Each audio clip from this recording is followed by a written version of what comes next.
Olha aí, evolução humana. Tá, aquela ideia central, tá? O ser humano não evoluiu do macaco, o ser humano não evoluiu do chimpanzé.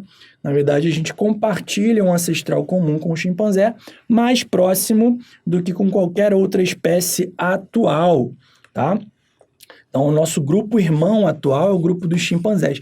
Na verdade, aqui são duas espécies, tá? Quando a gente fala de chimpanzés aqui, são duas espécies. É o Pan troglodytes,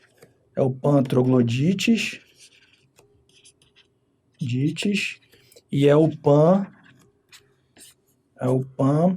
paniscus, tá? É o bonobo, que é o Pan paniscus, e o Pan troglodytes, que é o chimpanzé propriamente dito. Mas eles são ali igualmente próximos evolutivamente da gente, porque a separação deles foi posterior à separação com os seres humanos, tá bom?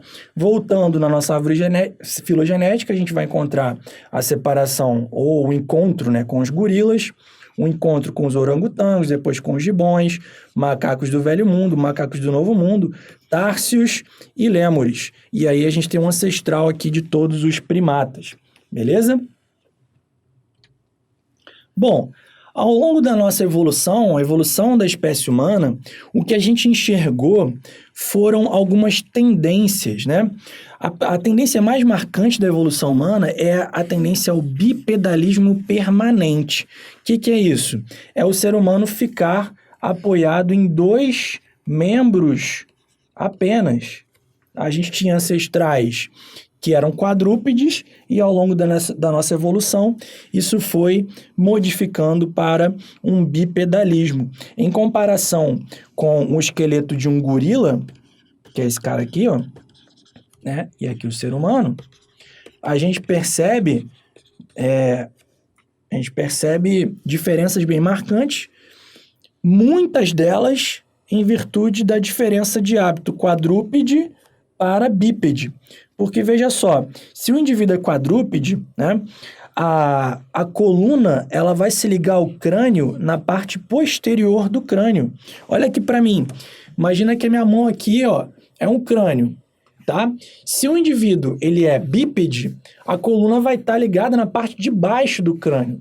Agora, se o indivíduo é quadrúpede, a cabeça fica na frente. Então, a coluna fica ligada na parte... se o indivíduo é bípede, a coluna está ligada na parte de baixo do crânio.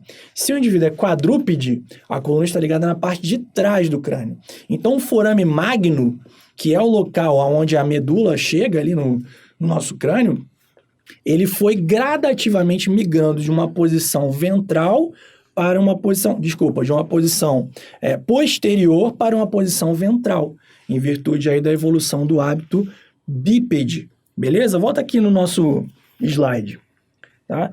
Isso também se refletiu, né, no tamanho dos membros, principalmente dos membros superiores, né? No caso de um gorila, por exemplo, os membros dos membros superiores, ou os membros anteriores, né, como é um animal quadrúpede, eles são maiores do que os membros posteriores.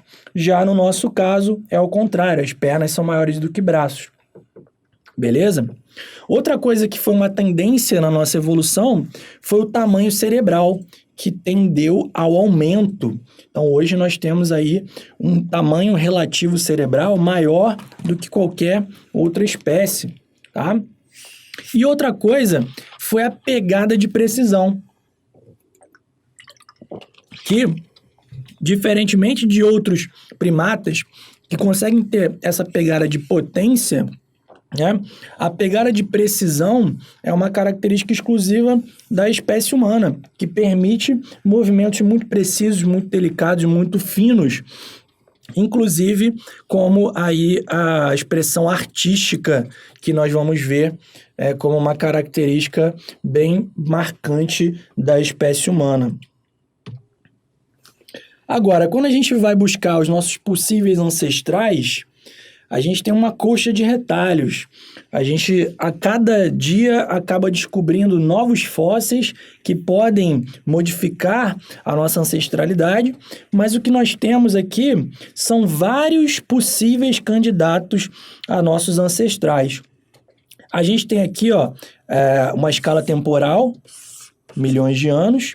Lembra que eu falei que a separação dos seres humanos com os chimpanzés aconteceu entre 5 e 7 milhões de anos atrás, né? Então... Eita, o que eu fiz aqui?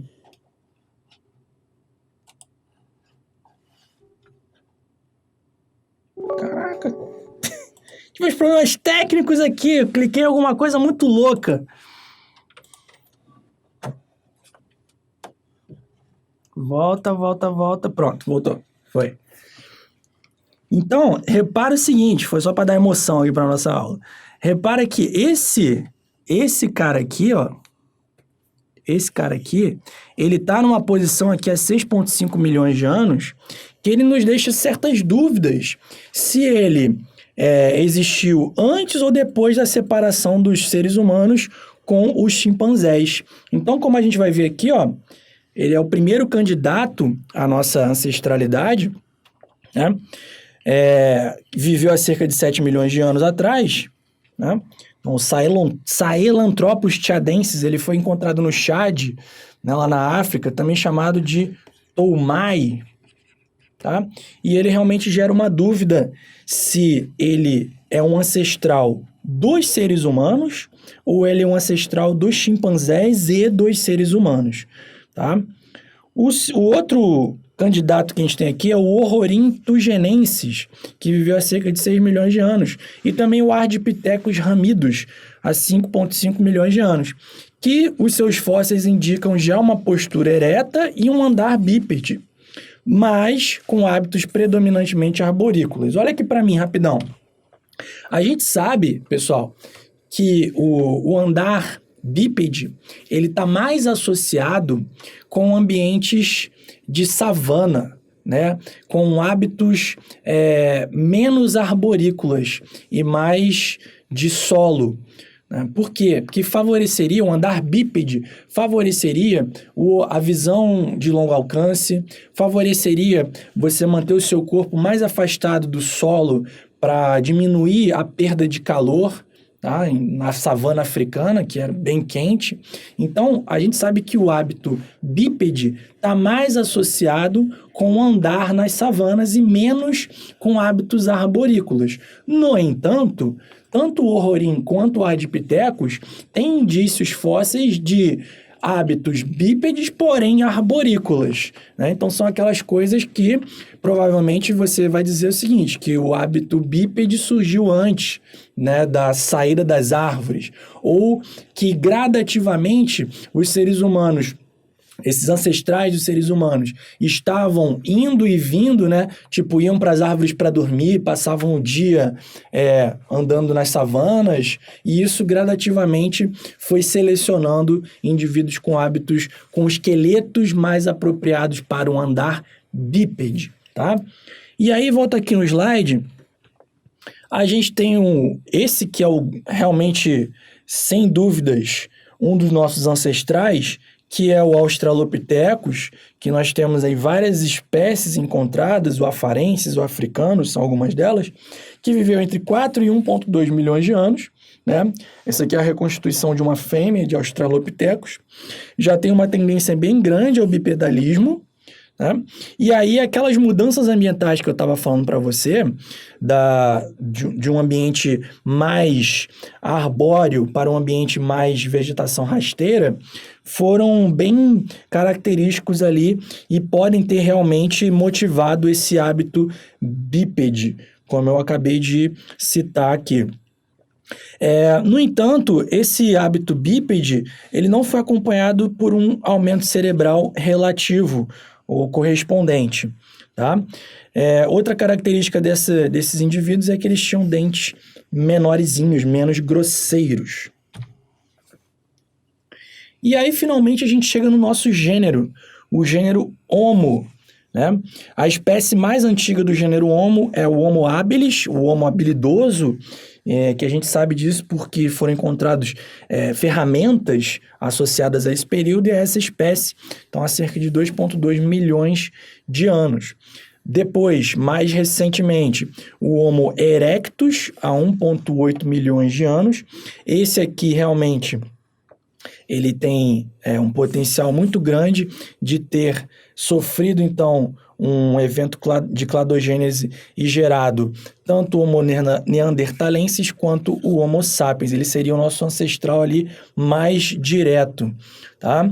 E o Homo neanderthalensis, que é o homem de Neandertal, que viveu ali há 200 a 300 mil anos, especialmente ali na Europa e Ásia, era uma espécie do gênero Homo com feições mais avantajadas, tá vendo aqui, ó? Ele era mais robusto, mais adaptado a climas frios, né? E finalmente o Homo sapiens, que estudos recentes sugerem que surgiu há cerca de 300 mil anos, foram encontrados fósseis no norte da África, no Marrocos, olha aqui para mim, né? Então, é possível, inclusive, que com essa coexistência dos neandertais e dos seres humanos modernos, né, a gente tenha tido troca de material genético entre essas duas espécies. É possível que hoje o nosso patrimônio genético tenha genes de neandertais, tá? Isso aí é bem interessante. Tranquilo, pessoal? Bom, de qualquer forma, volta aqui no slide. Independentemente ali do ponto de partida em que nós estamos pegando, de qual espécie que a gente está pegando ali como ancestral, de qualquer forma, a nossa espécie tem ancestralidade africana. Somos todos africanos, porque o Homo sapiens surgiu na África, tenha sido há 200 mil ou 300 mil anos, e a partir da África é que ele foi se espalhando por todo o planeta. Esses números são as datas aproximadas em que o Homo sapiens chegou, né, nos determinados locais. Então, veja aqui, 40 mil anos, se espalhando por toda a Europa, tá? Há 15 mil anos, provavelmente, os seres humanos conseguiram atravessar o Estreito de Bering, que separa a Ásia da América do Norte. Aquilo ali, os níveis dos oceanos eram mais baixos, então havia uma ponte de terra que permitiu a passagem desses grupos de seres humanos, colonizando, então, as Américas e chegando também ao Brasil, beleza? E há 12 mil anos a gente também marca volta aqui para mim, como um evento muito importante na história da nossa espécie, o surgimento da agricultura, que possibilitou, então, o surgimento das primeiras civilizações humanas. Beleza, pessoal? Valeu, grande abraço.